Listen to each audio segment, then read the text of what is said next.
praticar da tua palavra, em nome de Jesus. Amém. Pessoas precisam de Deus, certo? Pessoas precisam de Deus. Da mesma forma que pessoas precisam de pessoas. Nós precisamos de Deus, mas precisamos de pessoas para a nossa caminhada, para o nosso crescimento pessoal. Mas não de qualquer pessoa, nós precisamos de pessoas que estejam ao nosso lado, que edificam, pessoas que nos encorajam, pessoas que caminham ao nosso lado e que estão dispostas a de fato ser amigas.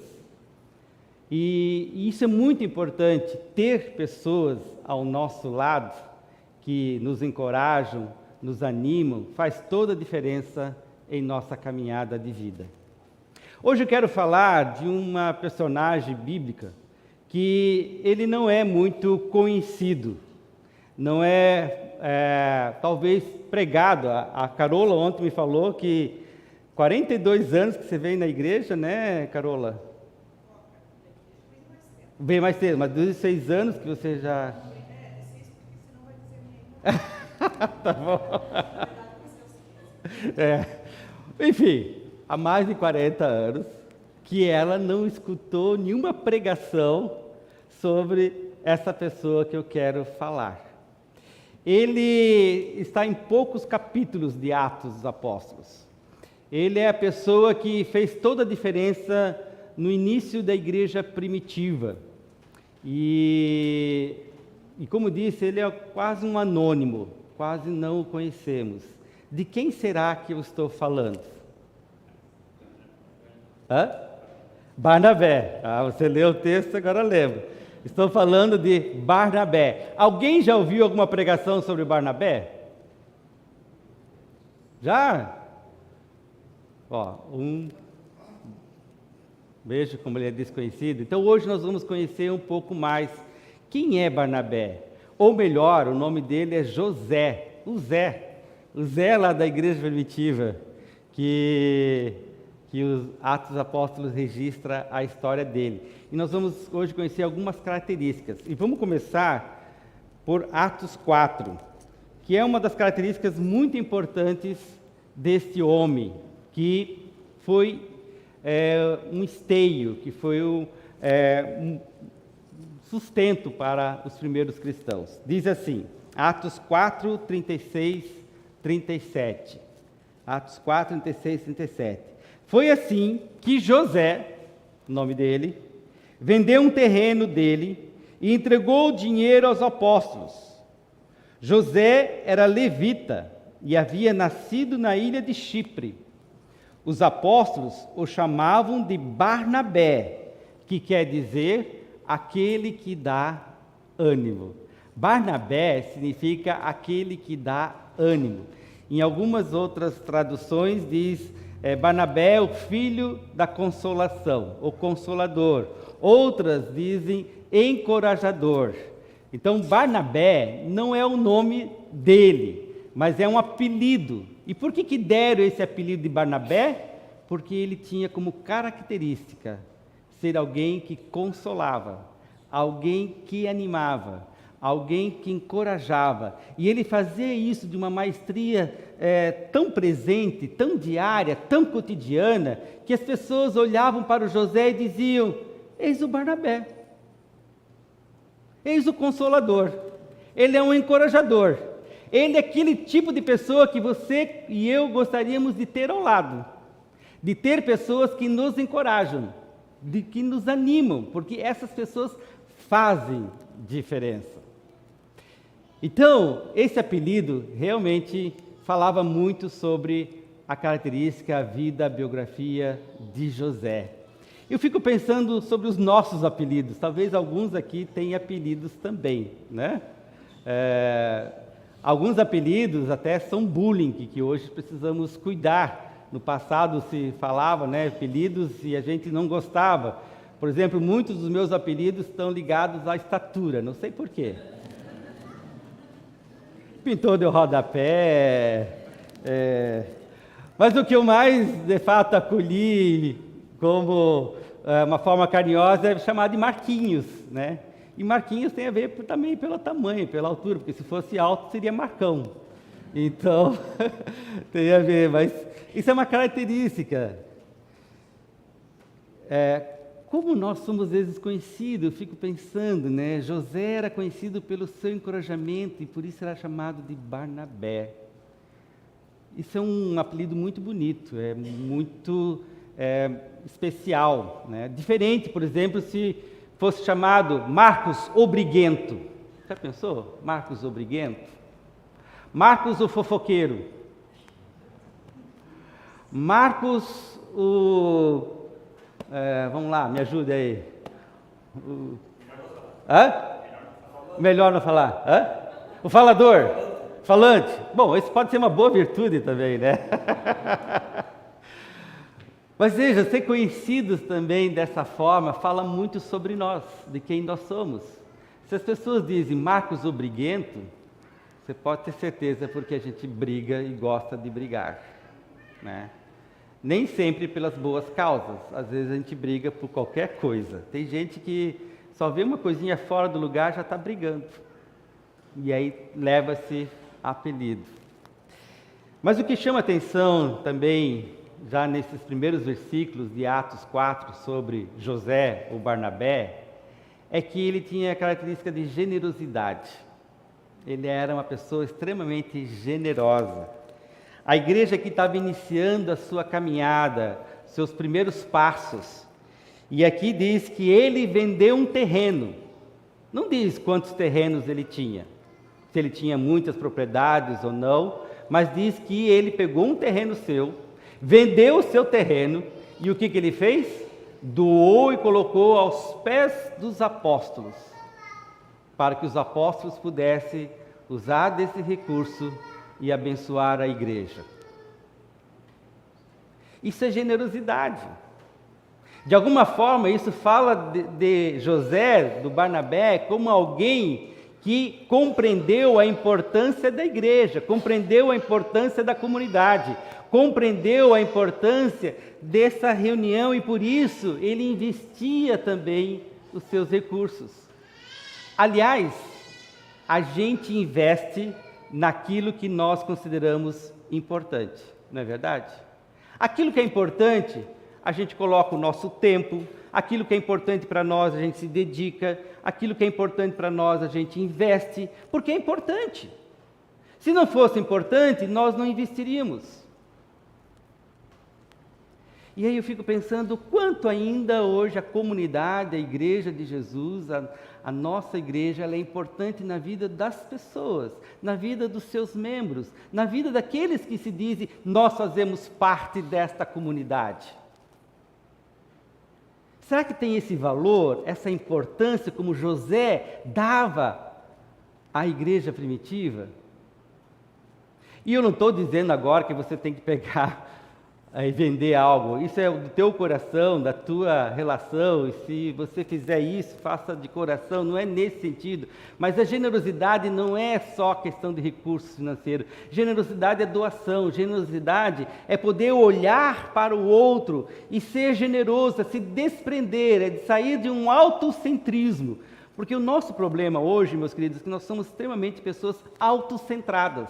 Em outras palavras, somos egoístas. Porque nós tendemos a um egoísmo que é nos alimentado, você tem que se preservar, você tem que cuidar, você tem que manter. E isso pode parecer bom, mas ao mesmo tempo pode gerar em nós um profundo egoísmo de a gente só se preocupar com a gente e não mais olhar para quem está ao nosso lado, não olhar mais para outras realidades da vida, outras dimensões, e a gente se torna autocentrado. José não era autocentrado. Pelo contrário, a sua atitude demonstra que ele estava disposto a se desfazer de algo seu para investir na comunidade, na igreja do Senhor. Egoísmo, avareza, são sentimentos e atitudes características que não combinam com o nosso jeito de ser cristão. Como cristãos e como cristãs, nós precisamos aprender a ser generosos. O Evangelho nos propõe esse estilo de vida. O Evangelho nos propõe um caminho diferente do que o sistema e o mercado nos impõem, para nós vivermos de maneira diferente. Será que a gente entende isso? Será que nós internalizamos isso? Será que nós queremos aprender com Barnabé essa generosidade? Pense sobre isso. Outra característica de Barnabé está no capítulo 9. No capítulo 9, ele é um capítulo muito importante, porque ele conta a história de Saulo. Quem foi Saulo? Paulo. Antes de ser Paulo, ele era Saulo. E Saulo, ele era um religioso zeloso, um religioso cumpridor. E ele zelava tanto pela sua religião, que ele perseguia aqueles que não eram da sua religião. Ele perseguia os cristãos. Saulo, ele perseguia e chegava a matar, ou mandar matar, aqueles que não faziam parte da sua religião. Saulo era extremamente fanático, extremista, mas ele fazia isso com a Bíblia na mão. Ele fazia isso com a sua fé. Ele fazia isso a partir daquilo que ele acreditava que estava certo. E parece que a gente encontra similaridade também em nossos dias. Há muita gente hoje com Bíblia na mão, que são extremamente fanáticas, extremistas, e que querem aniquilar outras pessoas que pensam diferente, ou de outras religiões. Esse fanatismo de Saulo o cegava a tal ponto, que depois da sua conversão, ele ficou cego por um bom tempo, para poder enxergar uma nova realidade. Fanatismo nos cega, gente. Fanatismo nos torna pessoas intolerantes com os diferentes, no caso de fé, com outras religiões. E isso não é a proposta do Evangelho. Não é isso que Jesus nos ensina. Falar sobre a verdade, anunciar a verdade, sim, mas sempre com amor, sem imposição. Não se faz à base de espada. Não se faz à base de violência, não se faz movido pelo ódio para que as pessoas se convertam de goela abaixo. Não, essa não é a proposta do Evangelho. Por isso que Saulo teve que ter um encontro com Jesus.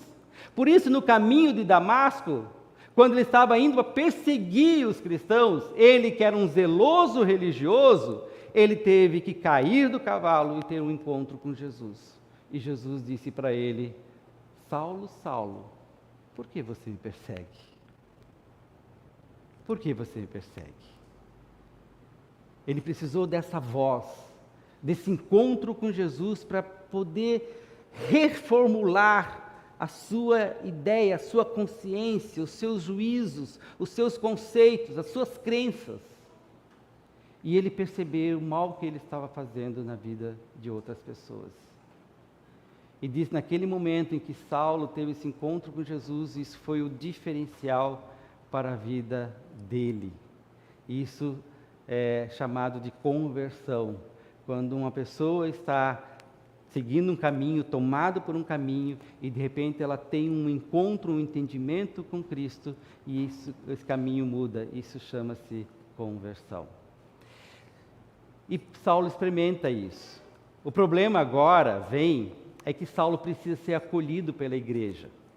Saulo precisa também estar numa comunidade. Ninguém se converte para si mesmo. Ninguém tem uma experiência com Cristo para viver sozinho. Ele precisa de comunidade. Ele precisa de outros irmãos e de outras irmãs. Essa história que hoje em dia está muito comum. Basta eu crer, basta eu ter fé e eu vivo do meu jeito, no meu canto, no meu quarto, na minha casa. Queridos, isso não é bíblico, isso não é do Evangelho. O Evangelho nos propõe comunidade. O Evangelho nos propõe corpo. Nós somos salvos e libertos por Deus para estar inseridos num corpo, o corpo de Cristo. Que nós fazemos parte do corpo de Cristo. O problema é que quando Saulo vai para a igreja, e aí eu quero ler, olha só o que acontece na comunidade. eles têm uma reação muito, acho que muito compreensível da nossa parte. Diz assim: Saulo foi para Jerusalém e tentou juntar-se aos seguidores de Jesus. Porém, olha só, todos tinham medo dele, porque não acreditavam que ele também era seguidor de Jesus. A igreja estava com medo de Saulo, e com razão. Há poucos dias, ele estava perseguindo e mandando matar cristãos. Agora vem ele, quer entrar na comunidade, os seguidores de Jesus ficaram com medo. Então, olha quem entra na história, quem entra no jogo. Então Barnabé veio ajudá-lo e o apresentou aos apóstolos. Ele lhes contou como Saulo tinha visto o Senhor no caminho e como o Senhor havia falado com ele. Barnabé também contou como em Damasco, Saulo, pelo poder do nome de Jesus, havia anunciado corajosamente o Evangelho. E aí entra Barnabé na história. Saulo quer entrar na comunidade, a comunidade fica com medo, diz: não, você não é bem-vindo, nós não queremos você aqui, você é perigoso, você é uma pessoa que tem um passado perigoso, você tem um passado que não faz parte do nosso jeito de ser. E aí Barnabé diz: gente, vamos acolhê-lo. Vamos acolhê-lo porque ele teve uma experiência com Jesus. Vamos acolhê-lo porque ele teve uma experiência que agora transformou a vida dele. Barnabé nos ensina de que a gente precisa olhar as pessoas sempre com a possibilidade de que elas podem mudar. Não com a síndrome de Gabriela. Conhecem a síndrome de Gabriela? Né? Qual que é a síndrome da Gabriela, para quem não conhece? É aquela musiquinha: eu nasci assim, eu vou ser sempre assim, Gabriela. Tá certo que não é nesse tom, né? Mas tudo bem. A síndrome de que você nasceu assim, você vai ser sempre assim e não tem mudança. Tem gente que acredita nisso. Tem gente que se vê assim, e gente que vê o outro assim, que não tem possibilidade de mudanças. Porque as pessoas agiram de um jeito, elas vão ter que continuar agindo desse jeito, e não tem possibilidade que elas possam viver e ter outros jeitos. Tem sim, em Cristo, pelo poder do Espírito, pela palavra, as pessoas podem viver novas vidas, novas experiências, novos recomeços, novas jornadas. Agora nós precisamos de gente que acredita nisso, de gente que acolhe pessoas que vivem assim, e Barnabé era uma dessas. E aí às vezes eu me pergunto, a igreja, a nossa comunidade, ela é acolhedora como Barnabé? Nós acolhemos as pessoas independente das suas histórias? Nós acolhemos as pessoas como elas chegam, elas vêm? Ou nós somos como aqueles primeiros cristãos com medo? Ou nós somos como aqueles cristãos: não, esse não tem acesso, porque esse é aquilo, é isso, é aquilo, e nós julgamos? Ao invés de acolhermos, nós nos tornamos julgadores. Barnabé nos ensina a acolher. Barnabé nos ensina que nós precisamos encorajar. Barnabé nos ensina que as pessoas podem se transformar, podem viver novas vidas. E gente, se você não crê nisso, se você se diz cristão e não crê em transformação do Espírito Santo, desculpa, você ainda não entendeu o que é o Evangelho. Você não entendeu. E aí você precisa entender. Você precisa entender que o Evangelho, o poder do Evangelho, ele transforma vidas. E nós, como discípulos e discípulas de Jesus, precisamos encorajar, animar pessoas para terem essa experiência com Cristo. Então Barnabé ensina a comunidade: sejam acolhedores, não julguem já de primeira mão, não façam uma lista já de prós e contras, não tente fazer um raio-x, acolha. O primeiro gesto é acolher. A transformação, ela vem no seu tempo. Ninguém muda da noite para o dia. Paulo, só para vocês terem uma ideia, dessa experiência de Damasco, até ele se tornar o grande missionário, ele levou 10 anos. 10 anos. Ele não saiu já assim, se tornando um missionário. Ele precisou ser ensinado, ele precisou ser trabalhado, ele precisou entender muitas coisas. E que bom que Barnabé estava lá com ele, porque Barnabé era essa pessoa que estava ao lado de Paulo. E como é bom ter gente assim, ter pessoas ao nosso lado, que nos inspiram, que nos ensinam sobre Deus, que nos ensinam o Evangelho, que nos colocam um modelo de vida, que pode ser reconhecida como os Barnabés da nossa caminhada. A experiência que nós ouvimos, que o Rudimar trouxe, é que os primeiros cristãos também foram para Antioquia. Eles estavam em Jerusalém, foram para Antioquia, para uma outra cidade, lá formaram uma comunidade. Essa comunidade estava surgindo, ela estava precisando de um pastor. E quem eles mandaram para lá? Quem foi? Quem foi para Antioquia? Quem? Pedro? Paulo? Barnabé, gente! Foi o Barnabé. Eles mandaram o Barnabé para lá. E por que eles mandaram o Barnabé? Porque eles perceberam que Barnabé, para aquela igreja, ele seria o encorajador, aquele motivador, o animador para as pessoas que estavam formando a primeira comunidade na cidade onde se chamaram pela primeira vez de cristãos. Vejam, e vou concluindo, como Barnabé, em poucos capítulos, marcou profundamente a história do cristianismo. Sem muitas vezes a gente falar sobre ele, ter ouvido sobre ele, mas graças às ações dele, às atitudes dele, à fé dele, ao temor dele que ele tinha com Deus, à generosidade dele, nós temos hoje esse modelo, esse exemplo de vida como igreja de Jesus Cristo. É difícil encontrar um Barnabé na nossa caminhada. Não é tão simples ter um Barnabé ou uma Barnabé, e aqui pode ser um amigo, uma amiga, uma pessoa, como Barnabé. É difícil. Confesso para vocês, ter alguém que esteja sempre encorajando, animando, olhando o lado bom, não aquele tipo que só olha o lado negativo, que você chega e a pessoa já está apontando os seus defeitos. Mas pessoas que olham o lado bom, o lado que pode ser transformado. É difícil. Mas se é difícil encontrar, quem sabe nessa manhã você pode ser desafiado a ser um Barnabé para o outro, a ser uma Barnabé. Se é difícil a gente encontrar, se é difícil a gente ter na nossa caminhada, por que então não vamos ser como Barnabé? Não espere que outros sejam aquilo que você tanto anseia. Seja, antes de mais nada, aquilo que você tanto espera dos outros. A gente espera que as pessoas nos amem, nos respeitem, nos entendam, nos escutem. A gente espera tudo isso. Mas o quanto você está disposto a viver isso, a assumir isso? E antes de esperar que alguém seja, você se torne. Você é essa pessoa. Você busca ser essa pessoa. Você se desenvolve a ser essa pessoa. Você trabalha no seu coração para ser essa pessoa, para abençoar outros. Seja generoso, meu querido. Seja generosa.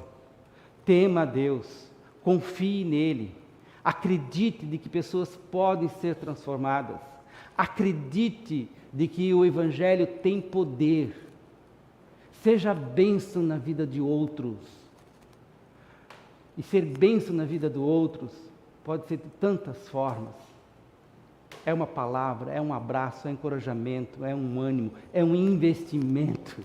Investimento de tempo, de recursos. É tudo isso.